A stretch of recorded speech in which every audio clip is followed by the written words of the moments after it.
Thank you very much. Thank you, everybody. It's a big day.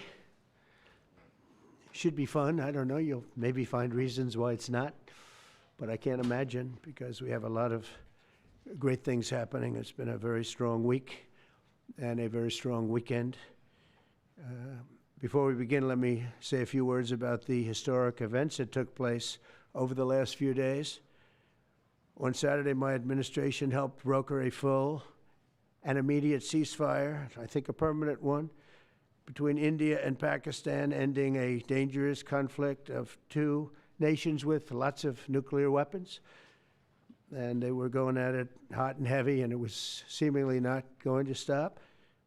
And I'm very proud to let you know that the leadership of India and Pakistan was unwavering, powerful, but unwavering in both cases, and having these, they really were, from the standpoint of having the strength and the wisdom and fortitude to fully know and to understand the gravity of the situation.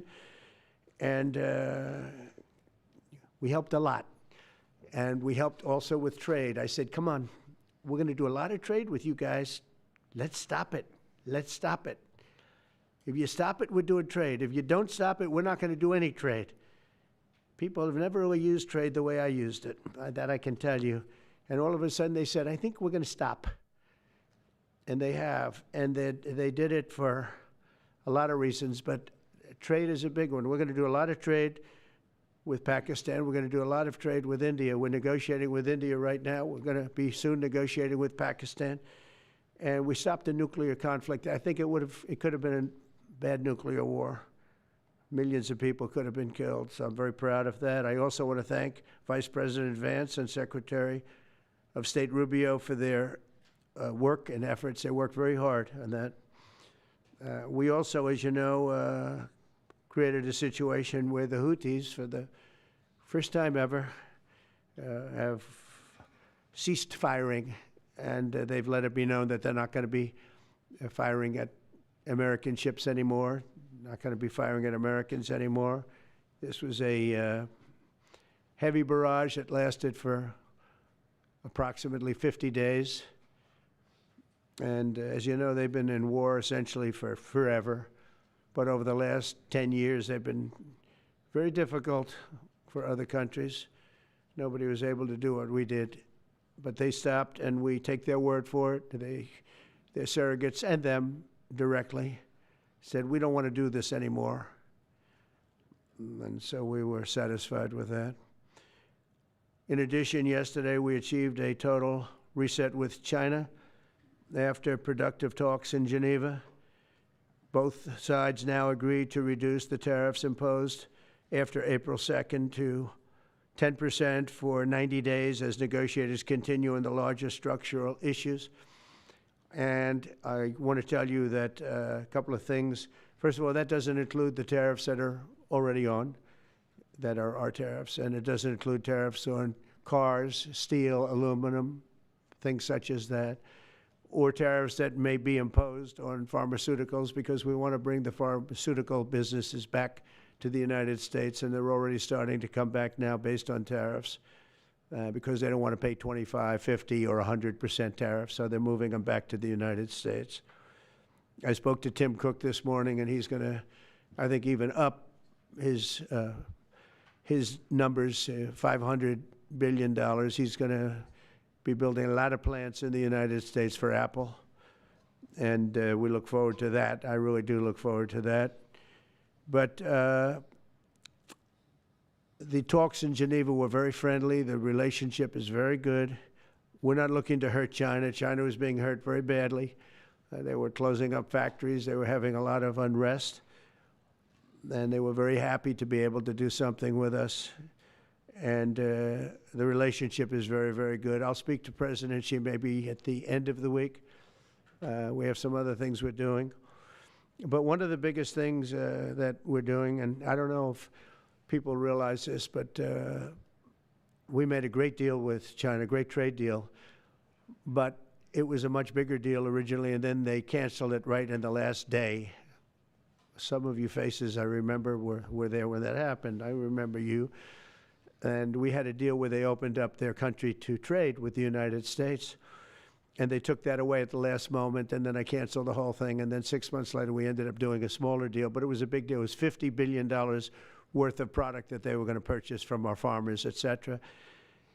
And we agreed to that. People thought it was 15 because they were doing 15. We made it 50 because I misunderstood the 15. I said, you got to get 50. Because when I asked, if you remember the story, when I asked, what are we doing with them? My Secretary of Agriculture at the time, Sonny Perdue, said, sir, it's about 15 billion and we're asking for 15. And I thought he said 50. So I said, so they came back with the deal at 15. And I said, no way, I want 50 because you said 50. They said, sir, we didn't say that. Anyway, bottom line, I said, go back and ask for 50. And they gave us 50. And they were honoring the deal. And we would call them up a lot for the corn and for the wheat and for everything. They were honoring the deal. And then when Biden got in, they no longer honored the deal. There was nobody to call. I would call on an average of once every 2 weeks to say, come on, you have to speed it up a little bit. And our farmers were doing great. I said to them, buy more land and bigger tractors, if you remember. That's what happened. But the deal was a very good deal. But the best part of the deal was that we opened up China. China agreed to open itself up to American business to go in. And it would have been a great thing, I think, for China. They would be able to see things that they haven't seen. They would be able to buy products that they have never been able to buy. Would have been great for American business. I think it would have brought unity between China, better unity between China and the United States. And the bottom line is that they canceled it the last day. We were all set to sign it, and then I went a little bit angry. I got a little angry. I said, they canceled the deal. The deal was done. It was all ready to be signed, and people went over. They came back to me, sir, they don't want to sign the opening up China. Well, the biggest thing that we're discussing is the opening up China, and they've agreed to do that, but it's going to take a while to paper it. You know, that's not the easiest thing to paper. But that's the single, I think, to me, some people would disagree. Some people would say we're getting a lot of money with tariffs or whatever. But, you know, especially when you add what we already have. Because remember, we're already getting the 50% on steel and different things. That's not included in these numbers. So you can add that. But the biggest thing to me is the opening up. I think it would be fantastic for our businesses if we could go in and compete with China. It would be a lot of jobs for China. It would be, I think, at a time when they can frankly use the jobs.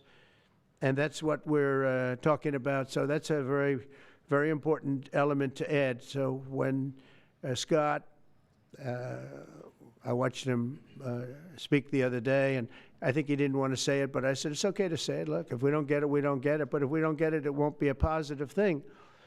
But if we do get it, I think it's maybe the most important thing to happen. Because if you think about it, we opened up our country to China. They have very few restrictions. And they didn't open their country to us. Never made sense to me. It's not fair. And they've agreed to open China, fully open China. And I think it's going to be fantastic for China. I think it's going to be fantastic for us. And I think it's going to be great for unification and peace. China will also suspend and remove all of its non-monetary barriers. They've agreed to do that. Well, they're very numerous. But again, to me, the biggest thing that came out of that meeting is they've agreed. Now we have to get it papered, but they've agreed to open up China. It's going to be great for everybody.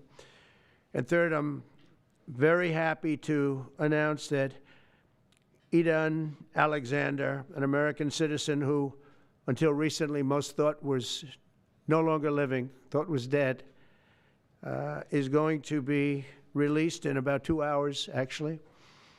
And he's going to be released before the eyes of Steve Witkoff, who has done a fantastic job. I know a lot of people, they have a lot of talent. I know Steve had a lot of talent. But I know a lot of people with a lot of talent, but there's one that I thought had a special way about him, special personality, aside from being a good deal maker, had a special way about him, and it was Steve. Knew very little about the subject matter, who does, but he learned it in about 2 hours. And he's been fantastic. So I want to just thank Steve. But they're going to be releasing Idan in about 2 hours from now, or sometime today, let's say. And again, they thought he was dead just a short while ago. His parents are so happy. They're so happy. So it's, as you know, Idan's the only American citizen who's captured and held hostage by Hamas since October 7th, 2023. And he's coming home to his parents, which is really great news. I mean, to me, it's big news. They thought he was dead. So that's that. So we'll be heading there, and we'll be seeing 3 primary countries. You know all about that: Saudi Arabia, UAE, Qatar. On Thursday's meeting with Russia and Ukraine is very important. I was very insistent that that meeting take place. I think good things can come out of that meeting. Stop the bloodshed of the horrible, it's a bloodbath. But that 5,000 more, it's really much more, I'm trying to be conservative, more than 5,000 soldiers. Russian, they're not American soldiers, they're from Russia, they're from Ukraine, but they're people. They're human souls, and they're being killed at levels that we haven't seen since the Second World War. And it's every week. A lot of drone fighting. It's a whole new form of warfare, and it's violent and vicious. And so that's it. I'd like to go back to China just for a second. They're very heavy on the fentanyl. We're charging them, as you know, 20% for the fact that they send fentanyl into our country. And they've agreed that they're going to stop that. And, you know, they'll be rewarded by not having to pay, you know, hundreds of billions of dollars in tariffs. So the fentanyl should stop. It comes from China. It's amazing. And comes through our southern border, comes through our northern border too, comes through Canada, and comes through our southern border, much more through the southern border. But so that's a very important subject to me, because everybody in this room has lost friends or people that have family members that have died of fentanyl. So there's a big incentive for China to stop, and I take them at their word. They're going to work on that, I think, very hard. And one thing, when they work on something, they get it done. So now I'm about to depart on a historic visit. Some of you are going with us to, as I said, Saudi Arabia, Qatar, and United Arab Emirates. Before I do, I'll sign one of the most consequential executive orders in our country's history. I don't think there's ever been anything signed like this, certainly not with respect to health care, nothing even close. I'm delighted to be joined on this occasion by Secretary of Health and Human Services Robert F. Kennedy, Jr., who is doing a really good job, I have to tell you that. CMS Administrator, a friend of mine, Dr. Mehmet Oz, who is an amazing guy. You know, I was telling Bobby before, Oz had a very successful show, but it hurt his reputation. Because when you're in show business, it hurts your reputation a little bit. It's good for you, but in terms of professionalism and being a doctor, it sort of hurts your reputation. This guy went to the best schools, was the best, I mean, top of the line. Then he did a television show, became a success, made a lot of money, all that stuff, but it sort of hurt him. And you know who I compare that to? I hate to say this, but a special woman, Jeanine Pirro. She was the toughest, smartest DA, maybe in our countries, in our cities and states history, New York. She was really tough, really sharp. Then she did a show, and people didn't think of her quite the same way. She became more of an entertainment person, like Oz. Oz is not an entertainer. He's not really an entertainer, if you know the real story. And she isn't either. She is unbelievable. She was one of the strongest district attorneys in the history of New York, highly respected, very tough, went after the drug dealers at a level that you don't see today anymore. And hopefully she's given up she's leaving the #1 show on cable television, one of the #1 shows on television, period, The Five, but they've got great people left behind, but she was a big part of it. And so I equated to that. Jeanine Pirro is unbelievable. FDA Commissioner Dr. Marty McCary, with a reputation that's second to none, and the job he's doing already has been fantastic. Thank you, Marty. And Director of National Institute of Health, Jay Bhattacharya, who has been, as you know, from Stanford, so highly regarded, and have all been working with us very hard on this. And the question they would ask, being a little bit new to the government aspect of it, is why doesn't somebody fight the drug price situation, meaning equalization? There's a term, it's called equalization. Nobody wants to mention that term.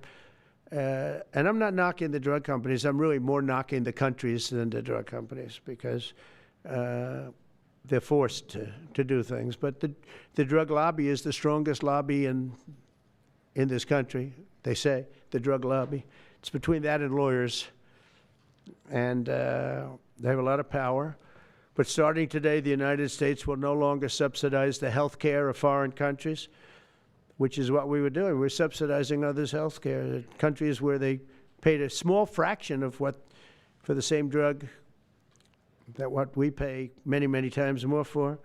And we'll no longer tolerate profiteering and price gouging from Big Pharma. But again, it was really the countries that forced Big Pharma to do things that, frankly, I'm not sure they really felt comfortable doing. But they've gotten away with it, these countries. European Union has been brutal.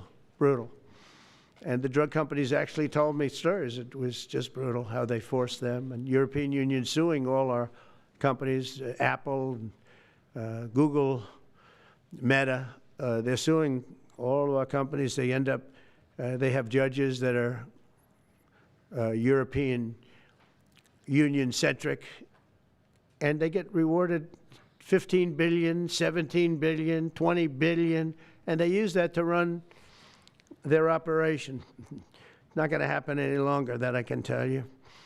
So what's been happening is we've been subsidizing other countries throughout the world, not just in Europe, throughout the world. European Union was the most difficult, from what I understand. I mean, I'll tell you a story. A friend of mine who's a businessman, very, very, very top guy. Most of you would have heard of him. A highly neurotic, brilliant businessman, seriously overweight, and he takes the fat shot drug. And he called me up, and he said, President, he calls me, he used to call me Donald, now he calls me President, so that's nice respect. But he's a rough guy, smart guy, very successful, very rich. I wouldn't even know how we would know this, but because he's got comments. President, could I ask you a question? What? I'm in London, and I just paid for this damn fat drug I take. I said, it's not working. He said, I just paid $88. And in New York, I pay $1,300. What the hell is going on? He said, so I checked, and it's the same box, made in the same plant, by the same company. It's the identical pill that I buy in New York. And here I'm paying $88 in London. In New York, I'm paying $1,300. Now, this is a great businessman, but he's not familiar with this crazy situation that we have. But he was stunned. But it was just one of those stories. And I brought it up with the drug companies, represented by somebody who's very, very smart, good person too. And we argued about it for about half hour. And then finally he just said, because they can't justify it, he just said, look, you got me. You got me. I can no longer they've been justifying this crap for years. They said, oh, it's research and development. Well, I said, well, research and development, other countries should pay research and development too. It's for their benefit. It was just one of those things. And the other countries would set a price, and they'd meet the price, and they'd say, if you don't meet the price, you can't sell it in our country. I said, well, then you walk away, and they'll call you back, and they'll sell it in the country. But now they'll have to do that. So for the first time in many years, we'll slash the cost of prescription drugs, and we will bring fairness to America. Drug prices will come down by much more, really, if you think 59. If you think of a drug that is sometimes 10 times more expensive, it's much more than the 59%. It depends on the way you want to analyze it, but in one way you could analyze it that way. But between 59 and 80, and I guess even 90%. So when I worked so hard in the first term, and if I got prices down, remember I was the only one to ever get prices down for a full year, but I'd get them down like 2%, and I thought it was like a big deal. Well, we're getting them down 60, 70, 80, 90%, but actually more than that if you think about it in the way mathematically. And Farmer has to say, we're sorry, but we'll not be able to do this any longer to these countries that have been so tough. They've been very tough, nasty. It's trade. It's trade. And Farmer is also very powerful. And the Democrats have protected Farmer. The Democrats, this is the Democrats have protected Farmer. These are the Democrats. And by the way, I just called the Speaker of the House, and I just called the leader, our leader in the Senate, John Thune, Mike Johnson. Spoke to both of them. I said, when you score, you're going to have to score two things. You're going to have to, number one, score that hundreds of billions of dollars of tariff money is coming in. But even bigger than that, you're going to have to score that your cost for Medicaid and Medicare and just basically pharmaceuticals and drugs is going down at a level that nobody has ever seen before. It'll pay for the Golden Dome. I see the Golden Dome is there, see? That'll easily pay for the Golden Dome. And we'll have a lot of money left over. We need the Golden Dome, by the way, in this world. Although this world's a lot safer today than it was a week ago, and a lot safer than it was 6 months ago. We had people that had no clue what they were doing. So today Americans spend 70% more for prescription drugs than we spent in the year 2000. Think of that. Our country has the highest drug prices anywhere in the world by sometimes a factor of 5, 6, 7, 8 times. It's not like they're slightly higher. They're 6, 7, 8 times. There are even cases of 10 times higher. So that you go 10 times more expensive for the same drug, that's big numbers. Even though the United States is home to only 4% of the world's population, pharmaceutical companies make more than 2/3 of their profits in America. So think of that. With 4% of the population, the pharmaceutical companies make most of their money, most of their profits from America. That's not a good thing. Now, I think, by the way, I have great respect for these companies and for the people that run them. I really do. And I think they did one of the greatest jobs in history for their company, convincing people for many years that this was a fair system. And nobody really understood why, but I figured it out. For years, pharmaceutical and drug companies have said that research and development costs were what they are, and for no reason whatsoever. They had to be borne by America alone. Not anymore, they don't. This means American patients were effectively subsidizing socialist healthcare systems in Germany, in all parts of the European Union. They were the toughest of all. They were nasty. And I see that. I see that with trade, too. European Union is in many ways nastier than China, okay? And we've just started with them. Oh, they'll come down a lot. You watch. We have all the cards. They treated us very unfairly. They sell us 13 million cars. We sell them none. They sell us their agricultural products. We sell them virtually none. They don't take our products. That gives us all the cards, and very unfair. So they're going to have to pay more for health care, and we're going to have to pay less. That's all it is. And believe it or not, because it's really the world we're talking about, not just the European Union, but because it's the world, the numbers are for the healthcare company not as bad as you would think. They'll make the same. I think the healthcare companies should make pretty much the same money. I really don't believe they should be affected very much, because it's just a redistribution of wealth. It's a redistribution where it could be the same top line, but it's going to be distributed differently. Europe's going to have to pay a little bit more. The rest of the world's going to have to pay a little bit more, and America's going to pay a lot less. Again, because it's a much smaller population than when you think of the whole world. So basically what we're doing is equalizing. There's a new word that I came up with, which I think is probably the best word. We're going to equalize, where we're all going to pay the same. we're going to pay what Europe's going to pay. We're going to all pay. Now, there may be some countries in dire need, and I would be willing to sacrifice that and help them. But it's called most favored nation. We are going to pay the lowest price there is in the world. We will get whoever is paying the lowest price, that's the price that we're going to get. So remember that. So we're no longer paying 10 times more than another country. Whoever is paying the lowest price, we will look at that price and we will say that's the price we're going to pay. Most favored nations, that's what it is.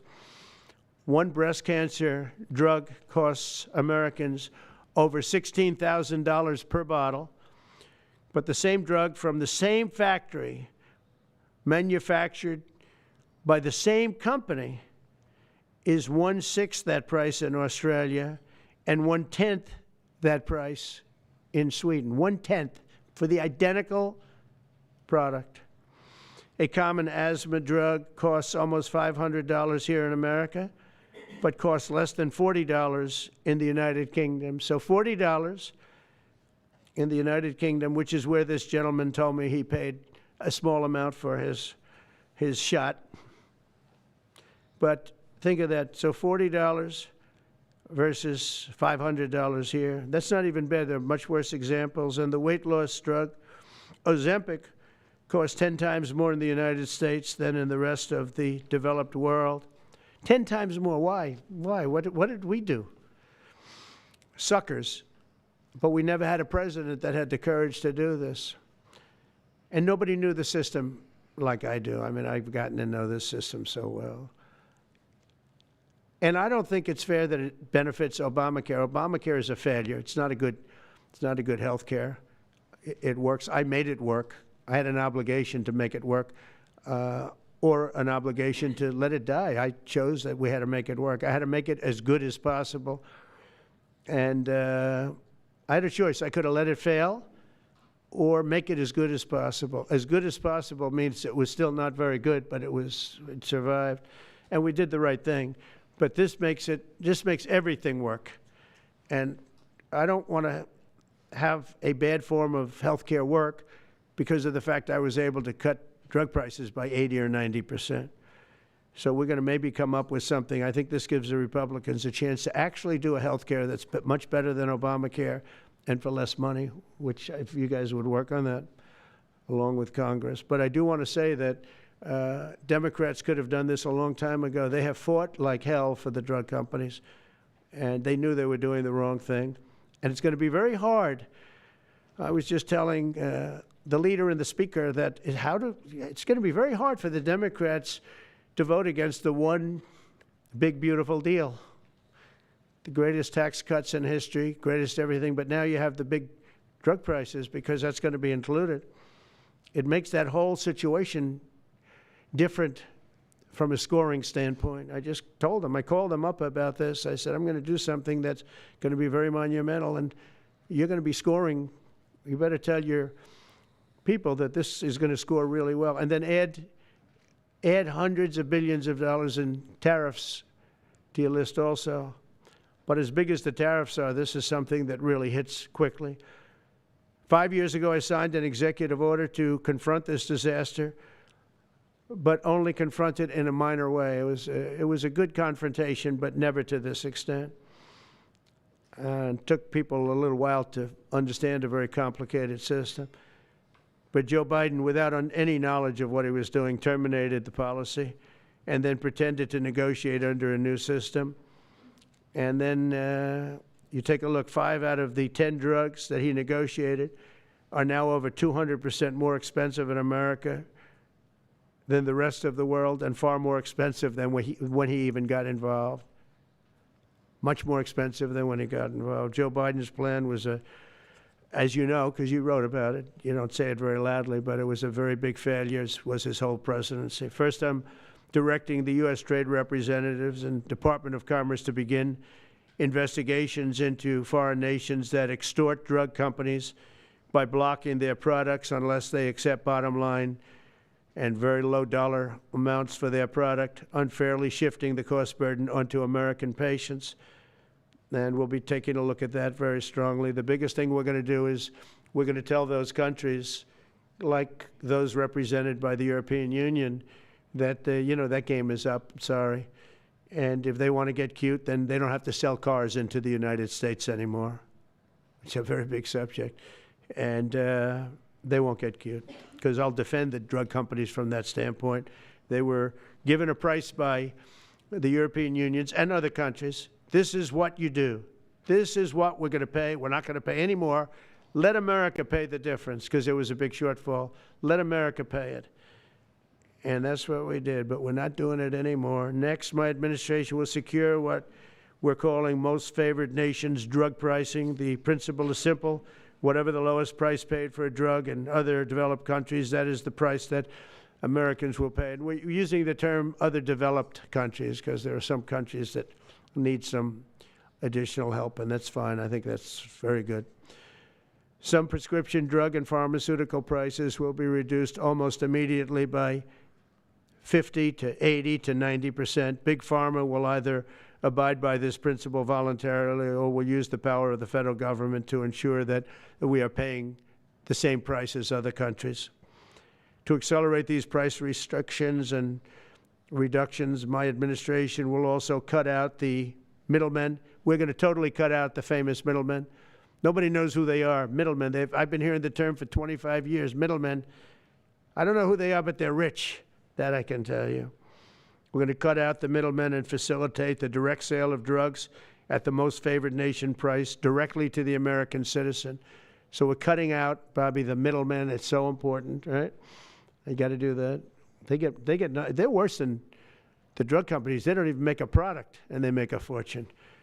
It's very smart business people, that I can tell you. If companies make no significant progress toward most favored nation pricing, which we will insist that they do, so I think I'm wasting time talking about it. We're going to insist upon it. And we'll insist, and we're going to help the drug companies with the other nations, because those other nations do a lot of trading with us. They need our trade, just like China needed us very badly. They need us just as badly. We will do whatever we have to with trade, just like we did some great things with trade with India and Pakistan. It really helped the situation, very heated situation. Could have lost millions of people, more than millions. I mean, many millions of people. And they want to do business with America, but we never used our powers that way. We never knew how. We never had people that knew how to do that. We'll also open up America's market to safe and legal imports of affordable drugs from other countries, putting dramatic downward pressure on prices. And if necessary, we'll investigate the drug companies, and we'll, in particular, investigate the countries that are doing this, and we will add it onto the price that we charge them for doing business in America. In other words, we'll add it onto tariffs if they don't do what is right, which is everybody should equalize. Everybody should pay the same price. And special interests may not like this very much, but the American people will. I am doing this for the American people. I'm doing this against the most powerful lobby in the world, probably the drug lobby, drug and pharmaceutical lobby. But it's one of the most important orders, I think, that's ever been signed, certainly with regard to health care or health in the history of our country, and it's an honor to be a part of it. And I'd like to ask Robert F. Kennedy to say a few words, please. Thank you. Thank you, Mr. President. This is an extraordinary day. This is an issue that, I grew up in the Democratic Party, and every major Democratic leader for 20 years has been making this promise to the American people. This was the fulcrum of Bernie Sanders' runs for presidency, that he was going to eliminate this discrepancy between Europe and the United States. But as it turns out, none of them were doing it. It's one of these promises that politicians make to their constituents, knowing that they'll never have to do it. And the reason they'll never have to do it is because they know that Congress is controlled in so many ways by the pharmaceutical industry. There's at least one pharmaceutical lobbyist for every congressman, every senator on Capitol Hill, and every member of the Supreme Court. By some estimates, 3. pharmaceutical companies, the industry itself spends 3 times what the next largest lobbyist spends on lobbying. So this was an issue that people talked about, but nobody wanted to do anything because it was radioactive. They knew you couldn't get it by Congress. We now have a president who is a man of his word, who has the courage. President Trump was taking money from the pharmaceutical industry too. I think they gave you $100 million. Yeah. But he can't be bought, unlike most of the politicians in this country. And he is standing here for the American people. I don't know what, there's writers like Lord Elizabeth Warren or Robert Reich who are saying that President Trump is on this side of the oligarchs. There has never been a president more willing to stand up to the oligarchs than President Donald Trump. And I'm very, very proud of you, Mr. President, for your courage, I'll say, because I don't want to be crude, your intestinal fortitude, your stiff spine, and your willingness to stand up for the American people. We have 4.2% of the world's population. Our country represents 75% of the revenues for pharmaceutical companies. We spend in our country $1,126 per capita on drugs. In Britain, they spend about $240. They spend 1/5 of what we do. And this is true across Europe. And the drug companies, Europeans, if you ask them, it made no sense what they were saying. America has to pay for this innovation or it's not going to happen. What President Trump is saying to our European partners is you've got to raise the amount that you're paying for those drugs and pay for your share of the innovation. That the United States is no longer subsidizing that. If the Europeans raise the price of their drugs by just 20%, that is $10 trillion that can be spent on innovation, and the health of all people all across the globe is going to increase because we're going to have better products. So I'm just so grateful to be here today. I never thought that this would happen in my lifetime. I have a couple of kids who are Democrats, are big Bernie Sanders fans, and when I told them that this was going to happen, they had tears in their eyes because they thought this is never going to happen in our lifetime, and we finally have a president who's willing to stand up for the American people. Thank you, and Dr. Oz. Thank you, Secretary Kennedy. This is the most powerful executive order on pharmacy pricing and health care ever in the history of our nation.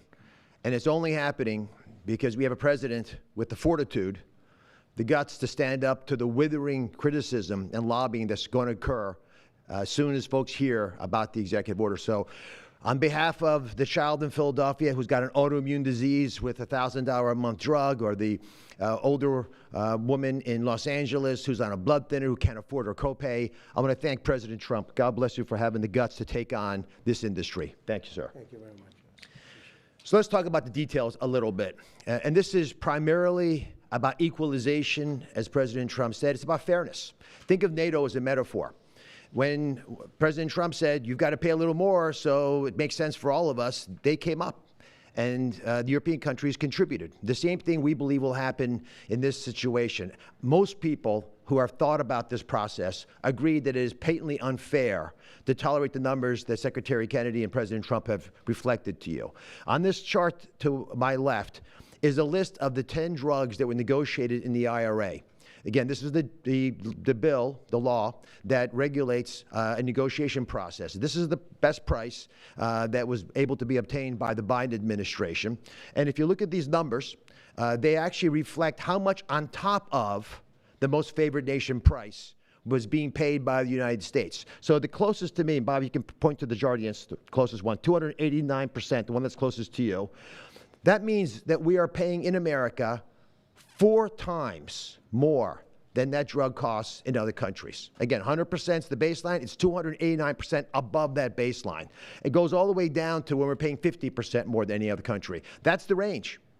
As was pointed out by President Trump, half the time we're paying 3 times more than is paid in other countries.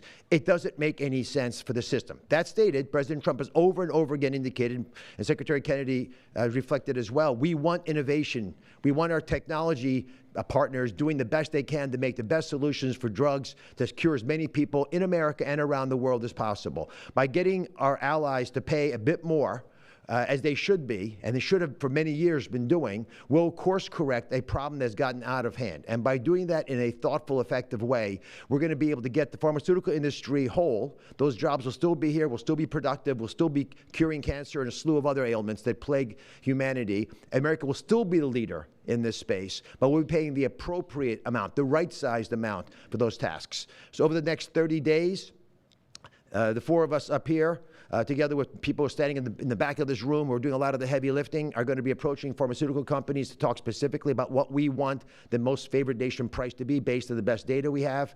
We're looking forward to a thoughtful interaction with these corporate leaders, many of whom we've spoken to and in quiet will agree the system is not right the way it is. They're patriotic Americans. They want what's right. But the fact that in my lifetime, as Secretary Kennedy said, for the first time, we have a thoughtful and aggressive approach thanks to President Trump, on taking on the special interests, should give all Americans confidence that this is an administration that stands for fairness and should chill the waters for those who believe they can push us away from our North Star, which is to take care of the American people. Mr. President, God bless you. Thank you very much. Thank you. Jay, you want to go next? Sure. Good. So I teach economics at Stanford as well as health policy. And one thing that's really, really simple in economics is that when you have a persistent price difference for the same product between 2 countries, there is something deeply wrong. And what President Trump has done is a historic measure that should have been done a long time ago. What we're going to do is make sure that those prices become much closer to equal, like a competitive market you'd expect. Right now what's happening is the American people are subsidizing in large fraction the research and development efforts for drug companies around the world by the higher prices that we pay. With this new order, Europe will share the burden of that. And in fact, if you may think of it as like as somehow it's like it's going after drug companies, actually it's helping drug companies. Because what we're also going to do with this order, what President Trump has done with this order, is he's said to European governments, look, if you are taking advantage of the drug companies by forcing them to charge very, very low prices, we're going to defend American drug companies in Europe. At the same time, we're standing up for the American consumer who's been paying far too high prices for far too long. I can go back decades to point to congressional reports after government report after government report of tremendously high drug prices, much higher than the rest of the world, and nothing has been done about it until this moment. And I'm really, really proud, President Trump, that you've done this. I'm really proud to be included in this and looking forward to the work ahead. Thank you, Jay. Great. All right. Thank you, Mr. President. On behalf of the many doctors I've talked to about this very issue, thank you for taking the bull by the horns. Presidents on both sides of the aisle have talked about this and floated it and said they've wanted to do it, so you've had the courage to do it. Thank you. I've been a surgical oncologist at Johns Hopkins for 22 years, and I have seen patients suffer. We didn't take an oath to heal patients and then watch their life get ruined financially with their home, mortgage, retirement, going down the drain with GoFundMe campaigns, raising money from church communities and synagogues and friends they haven't seen in 20 years to try to raise money for what? For a system where Americans have been getting ripped off by 10, 12, 15 times higher prices than we see in other countries. The fundamental problem in healthcare is that we've had non-competitive markets. We can do little things around the edges, or we can transform those markets to competitive markets, and that's what this executive order does today. Imagine buying a Ford for $175,000, a regular car, and then hearing that people in London are buying it for $10,000 every day, all day long. That is the craziness of this system. We're going to do everything we can at the FDA to support this executive order. It's transformative. Thank you, Mr. President. Thank you. Thank you very much. So thank you very much, everybody. I think it's a very important day. In many ways, you have, we'll start with the Houthis. We go to Pakistan and India. We go to what we did with China, the trade deal, and with UK. And by the way, many other deals are coming in very much. At a certain point, we'll just set the price because we know where we are. But we'll just set the price. But world trade is going to be terrific, and our country is going to be making a lot of money. Taxes are going to go down. Taxes are going to go down very, very substantially. But you look at all of the things that we've done, and now today I'm heading over. We'll see what we're going to do with respect to Iran. I think you have very good things happening there, too, by the way. I think can't have a nuclear weapon, but I think that they are talking intelligently. We're in the midst of talking to them, and they're right now acting very intelligent. We want Iran to be wealthy and wonderful and happy and great, but they can't have a nuclear weapon. It's very simple.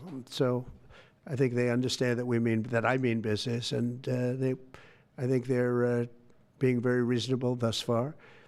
And don't underestimate Thursday in Turkey.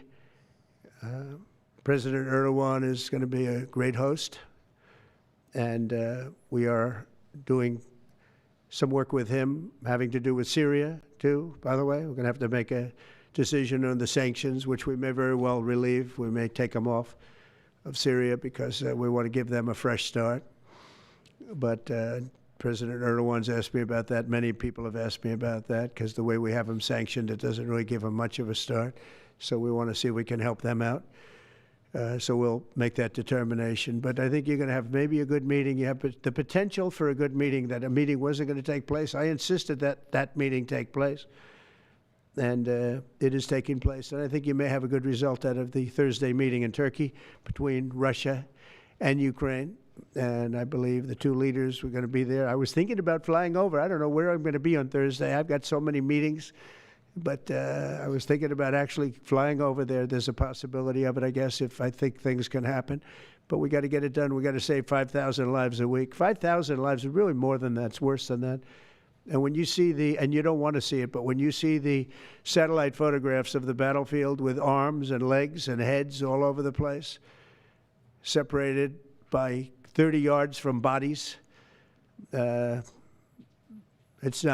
doesn't make sense. Doesn't make sense.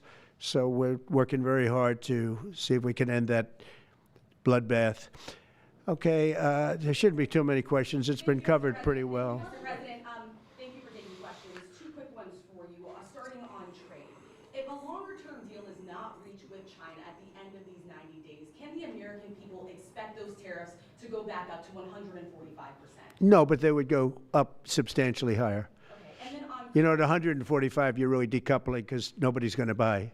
But they can go, they got very high because of additional tariffs I applied during the course because of fentanyl and other things. But no, but they'd go substantially higher. Yeah. And then on Qatar, Mr. President, I think you will have a deal, however.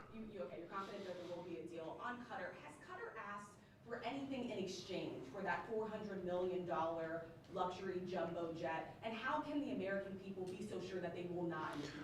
Well, I think what happens with the plane is that, we're very disappointed that it's taking Boeing so long to build a new Air Force One. We have an Air Force One that's 40 years old.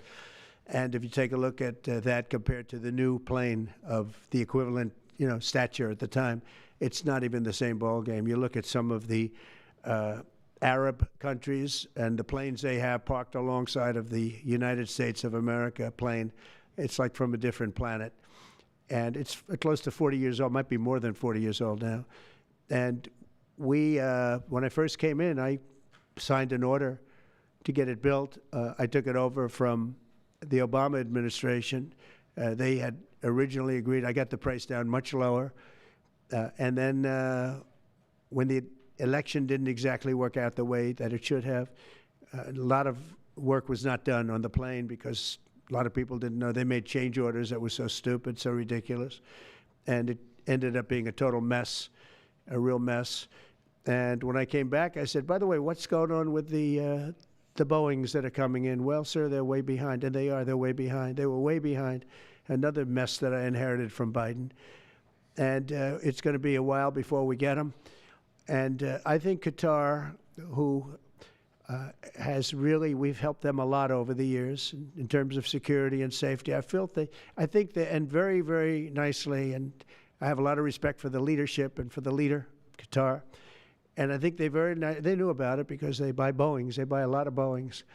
And they knew about it. And they said, we would like to do something. And if we can get a 747 as a contribution to our Defense Department to use during a couple of years while they're building the other ones, I think that was a very nice gesture. Now, I could be a stupid person and say, oh, no, we don't want a free plane. We give free things out. We'll take one, too. And it helps us out because, again, we're talking about we have 40-year-old aircraft. The money we spend, the maintenance we spend on those planes to keep them tippy-top is astronomical. You wouldn't even believe it. So I think it's a great gesture from Qatar. I appreciate it very much. I would never be one to turn down that kind of an offer. I mean, I could be a stupid person and say, no, we don't want a free, very expensive airplane. But I thought it was a great gesture. And I think it was a gesture because of the fact that we have helped and continue to, we will continue to, all of those countries, Saudi Arabia, UAE, Qatar, and others. We keep them safe. If it wasn't for us, they probably wouldn't exist right now. And I think this was just a gesture of good faith. And I don't get it. Someday it'll be like Ronald Reagan. They decommission them. You know, they get to a certain age, they decommission them. It'll go to my library. They're talking about going to my library in years out. But I thought it was a great gesture. And it's something that was done by Ronald Reagan. They actually decommissioned the plane, and he put it in his library. And it actually has made the library, I think, a Boeing 707. It's actually made the library more successful. So it was good. Do you plan to use the plane after you leave office? No, I don't. No, it would go directly to the library after I leave office. I wouldn't be using it. No. Mr. President, on the hostage, you said that the release of the American hostage, Adam Alexander, is a step in good faith to end this war. Do you expect any progress, or perhaps announcement on ceasefire during your trip to the Middle East? We hope that we're going to have other hostages released too, as you know. So when I met with the hostages 3 weeks ago that were there for quite a while, you remember the 10 people that came in, mostly young people. 1 or 2 were a little bit older. They were explaining the trials and tribulations. I mean, they went through hell. And I said, how many are there? They said 59. I said, that's a lot. I didn't realize, because we got a lot out. You know, we got a lot of hostages out, I think you will acknowledge. They said 59, but then they said, they followed that up by saying 59, of which 24 are living, the rest are dead. But the people whose son, mostly son, I think 1 daughter in this case, but mostly sons are there, or husbands are there, those people want the dead bodies as much as they want the live body. I have a mother that calls me, but came up to me when I first met her, and she said, sir, please get my son out. He's dead, but they have his body. And I asked her about that, and it's as though he were alive. The level of wanting that body back is the same. It couldn't be any more, as though he were alive. So, you know, getting the bodies back is very important. That could be a thing having to do with the religion. It could be same. I was amazed at the level of importance. It's the same as if the son or husband or whatever was alive. So they said 59. In fact, they came in with a number 59 written out on like a sign on their chest. But they came to thank me for getting them out. And I said, what does the 59 mean? They said, well, that means there are 59 people. But then they said, but 24 are living. Now it's 21. The number's 21. So now it's actually, we'll get Eitan today. We think we're getting him today. So it's 20. So they have 20 live hostages there. The rest are dead bodies. Mr. President, are you open to negotiating your tariffs on cars, steel, and aluminum with China or any other country? Well, we're not even talking about that.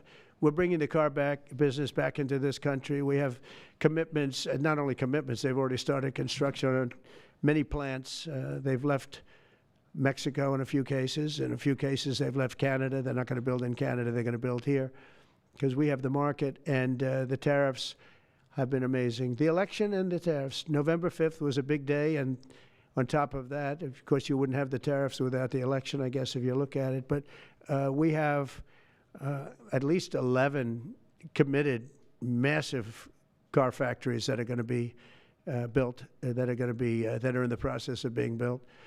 And some are going through, some have actually started. We also have renovations of existing factories where they weren't utilizing the full factory from years gone by, and now they're under full renovation. They'll be opening up full factories in a very short period of time. Our car industry, I think we're going to have the #1 industry. You know, if you look at Japan and these others, they do tremendously with cars, and they can do that too. But you know, if they want to sell cars in the United States, they're going to have to build factories in the United States, because I'm interested in cars for the United States. Now, one other thing is, in our tax bill, we're giving not only no tax on tips, no tax on Social Security, no tax on overtime, but also we're going to get a deduction for people that borrow money to buy a car if it's made in America. If it's not, we have no interest. On the meeting between President Putin as well as President Zelensky, if President Putin doesn't show up to these talks in person in Turkey, will you join Europe in putting higher sanctions on If I felt it would be important toward getting the deal done, I'm the one that insisted on the meeting. They couldn't get a meeting because one said ceasefire, one said no ceasefire. It was going back and forth. I said, look, at this point, we got to stop it. Just go to the meeting. The meeting's been set. Go to the meeting on Thursday. And if I thought it would be helpful, I don't know where I'm going to be at that particular point. I'll be someplace in the Middle East, but I would fly there if I thought it would be helpful. Yeah, please. Refugees. I want to ask you about South African refugees. Dozens of Afrikaners who claim discrimination in their home country are heading to the United States, right, where your administration is going to welcome them as refugees. Now, this comes as you've halted virtually all refugee admissions for people fleeing famine and war from countries like Sudan, the Democratic Republic of Congo. Why are you creating an expedited path into the country for Afrikaners but not others? Because they're being killed, and we don't want to see people be killed. Now, South Africa leadership is coming to see me, I understand, sometime next week. And, you know, we're supposed to have I guess a G20 meeting there or something, but we're having a G20 meeting. I don't know how we can go unless that situation's taken care of, but it's a genocide that's taking place that you people don't want to write about, but it's a terrible thing that's taking place, and farmers are being killed. They happen to be white, but whether they're white or black makes no difference to me, but white farmers are being brutally killed, and their land is being confiscated in South Africa, and the newspapers and the media, television media doesn't even talk about it. If it were the other way around, they'd talk about it. That would be the only story they'd talk about. And I don't care who they are. I don't care about their race, their color. I don't care about their height, their weight. I don't care about anything. I just know that what's happening is terrible. I have people that live in South Africa. They say it's a terrible situation taking place. So we've essentially extended citizenship to those people to escape from that violence and come here. Yeah. Please. Mr. President, thank you. Are you letting China off the hook for these 90 days, and do you really believe that they will follow through with non-tariff barriers and remove those? Non-monetary tariffs, yeah. Yeah, I think they're going to follow through. I think they want it very badly. I think they want the deal very badly. Again, this doesn't include the steel tariffs that I put on a long time ago that Biden tried to get off, but he couldn't get them off because it was too much money. You know, I took in hundreds of billions of dollars from China, what a lot of people don't know, but we put on the tariffs originally. And if I didn't do that, we wouldn't have a steel industry today. Now we have a thriving steel industry. It'll be thriving much more with what we're doing because this is the next level. But it doesn't include that, doesn't include cars, doesn't include pharmaceuticals when we do that. And the reason we're doing that will be to get them to come back into the country. You know, there are, again, I always say it because a lot of people forget, but if a company like Eli Lilly, which is making a massive investment in the United States right now. They're building many, many plants. They've already started like 7 of them, many plants, but they are not going to be tariffed. There's no tariff cost. So they're all doing that. They're all coming back to the United States. I mean, I'll tell you what, I hope I get the benefit of watching this because, as president, because, you know, it takes a little while to do this stuff. and we're doing it early in the administration. If you think of it, we have, I believe, if you look at the real total, it's over $10 trillion committed for plants and factories. Other administrations haven't had $1 trillion over a 4-year period, even over an 8-year period. We have over $10 trillion committed in one form or the other over 2 months. Give me a break. I'm here to hear 3, but let's give me a break on the first month. We want to get acclimated. But, you know, but if you think about it, it's really 2 months. And so in 2 months, we have an investment already of over $10 trillion. And other presidents haven't had that done over a year, over 4 years in some cases. It's unprecedented. There's never been anything like it. It's a very exciting time in America. Thank you very much, everybody. Thank you. Who's in charge of the budget bill while you're gone, sir? I'll sign that, yeah. Mr. President, are you ready to impose sanctions on Russia if Putin doesn't agree with the 30-day I have a ceasefire? feeling they're going to agree. I do. I have a feeling. And who's in charge of the budget bill? Let's see what happens. No European countries Who's in charge of the budget bill in the negotiations? negotiations. The budget bill negotiations are taking place. Who in your administration is in charge of that while you're gone? Is it Everybody, JD and Vance, Bobby, Scott from the Bessent? standpoint of medical, this group behind me, I mean, I think it's the best group ever assembled in terms of medical. I think you're going to see a tremendous cut. I don't think, I mean, I know you're going to see it in Medicaid and Medicare. That cut will be massive because drugs are 50–60% of the cost. So Medicaid costs are going down and Medicare costs are going down because of what we're doing today. And there's no, it's not like, oh, gee, well, maybe it won't happen. It's going to happen because the other countries have no choice. Now, the drug companies are going to have to say, listen, if you don't pay more, we're not going to give you the drug, and they're willing to do that. So that's it. They have to, we have to equalize. Mr. President, what is price controls? Say it? How do you respond to the fact that this? It's not price control, no, no. What was, price control is before. If you want to talk about, price control is what they were doing. They were making us pay. They set a price, and they said, here's what we're going to pay, and anything else charge America. Because at that time, they had a very stupid president, and it really went crazy during the last 4 years. And remember this, the Democrats are the ones that allowed this to happen. They were the ones that were the protector of this pricing system. And I think it's going to be very hard. You'll have to ask Democrats, are they going to vote against the one great, big, beautiful deal that's being negotiated now, tax cuts, et cetera? We're now on top of the tax cuts and regulation cuts, all the things. Now you're going to say that the price of your medicine is going down by 60, 70, 80%. You're going to vote against it? I think a lot of Democrats are going to be forced to do something that their leaders are going to beg them not to do, and that's vote for the bill. I don't see how they can vote against it. How can they vote against it when drug prices, drugs and pharmaceuticals are going to be down 70, 80%? It's going to be very interesting. Mr. President, what do you say to people who view that luxury jet as a personal gift to you? Why not leave it behind? You're ABC fake news, right? Why Because not? only ABC, well, a few of you would. Let me tell you, you should be embarrassed asking that question. They're giving us a free jet. I could say, no, no, no, don't give us, I want to pay you $1 billion or 400 million or whatever it is. Or I could say, thank you very much. You know, there was an old golfer named Sam Snead. Did you ever hear of him? He won 82 tournaments. He was a great golfer. And he had a motto, when they give you a putt, you say, thank you very much. You pick up your ball and you walk to the next hole. A lot of people are stupid. They say, no, no, I insist on putting it. And then they putt it and they miss it. And their partner gets angry at them. You know what? Remember that, Sam Snead. When they give you a putt, you pick it up and you walk to the next hole and you say, thank you very much. Respectfully, sir, as a businessman, some people may look at this and say, have you ever been given a gift worth millions of dollars and then not received anything? It's not a gift to me, it's a gift to the Department of Defense. And you should know better, because you've been embarrassed enough, and so has your network. Your network is a disaster. ABC is a disaster. Here is the bill. Bobby, come on over here. Now you're talking about trillions and trillions of dollars. Thank you very much, everybody. Mr. President, a quick question about Turkey. Thank you very much. Thank you, sir.